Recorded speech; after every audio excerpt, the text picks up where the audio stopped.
Hold up ito, wag ka nang pumalag.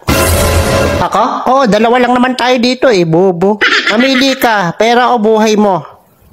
Wala bang ibang choices yan? Ano to, exam, multiple choices?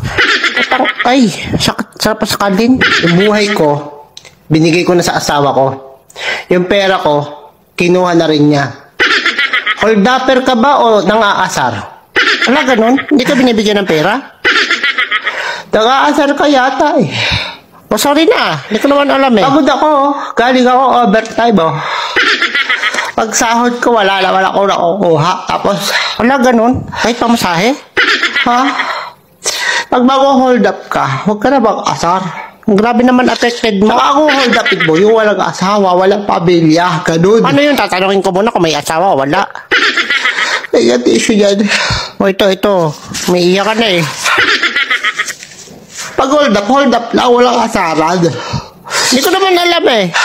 Ang iinis ka eh. Sige, sa susunod tatanungin ko kung sige. Nabubuli ka pa eh. Nag-hold up ka na, nabubuli ka pa.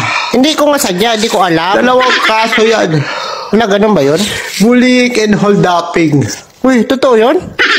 Meron yata nun. Sige na, hindi na kita hold upin. Nahingan mo pa akong tisong. Sige na, balis ka sa harap ko na. Alibad-baran ako sa mukha mo. Ito na, paalis na. Hindi ko naman alam na under ang hayop ka eh. Ang lakas mo, asarahan.